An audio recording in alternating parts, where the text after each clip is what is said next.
changing your life one story at a time. This is the Chicken Soup for the Soul podcast with Editor-in-Chief Amy Newmark. Hey, it's Amy Newmark with your daily dose of Chicken Soup for the Soul inspiration.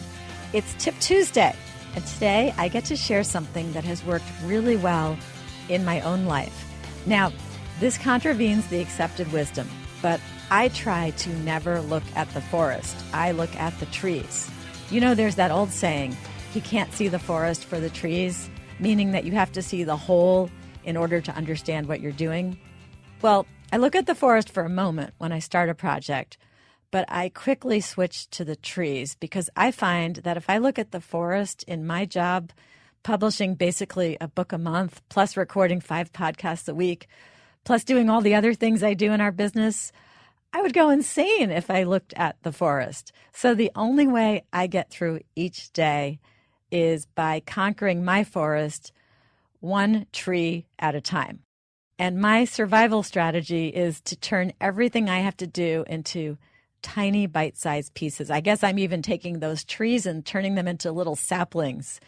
And I've used that strategy with my kids too. I remember when my 17-year-old son was completely overwhelmed by college applications, and I sat him down and I turned that awful process into a very long list of very short projects, and that got him unstuck. So I love our book, Chicken Soup for the Soul, Say Goodbye to Stress, and I talk about that a lot. It's the one we made with a Harvard Medical School psychologist, Dr. Jeff Brown, and a medical writer, Liz Neprit. And one of the stories that Jeff and Liz chose for our Say Goodbye to Stress book was called Bite by Bite. And this is a story about a very wise mom named Marilyn Turk. And she had a problem with her teenage son, Brett, who was completely overwhelmed. She discovered him one day so upset. And this is a kid who had always been a good student, happy, carefree. He got good grades. But you know what happens as high school goes on, especially by junior year. The kids are under tremendous pressure. They know that their grades really matter. They're studying for the SAT or the ACT. They might be working at a part-time job. They're doing sports that take hours a day. And then they still want to have some kind of love life, and they have friends to fit in. Plus, they need a lot of sleep because they're still growing. So Marilyn had never seen her son, Brett, so upset. But he showed her what he had to do. He had to do a project for his science fair. He had an algebra test that would count for a full 1/3 of the grade for the semester, and he hated algebra. He had an English composition essay to do. He had to study for midterms, and he had to go and see a Spanish tutor to help him with that too.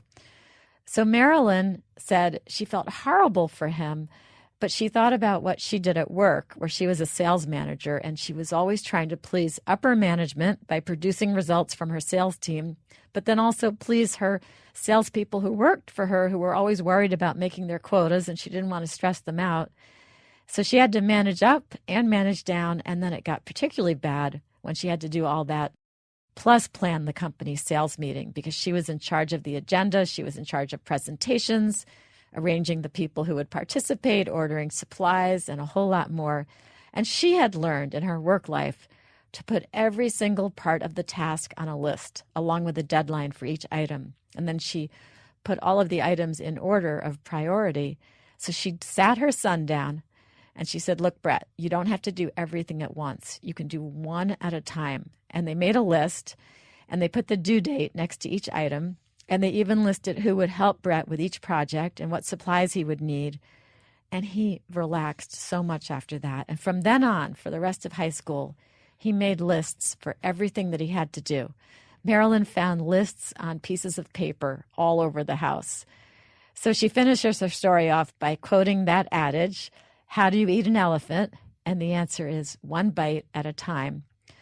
And I think that even though that whole list-making process seems obvious, sometimes the best thing you can do for people who are feeling overwhelmed is to sit them down and go through the list process with them, help them organize their thoughts into a list. Because sometimes, even when something is obvious, you need to hear it from somebody else. And when it's you and you're so frenzied that you can't even make the list for yourself, ask someone to help you put down your list on paper. And remember, don't look at that forest. That will just freak you out. So I hope that helps. Tomorrow is Wow Wednesday, so it will be a day off from tips or anything motivational.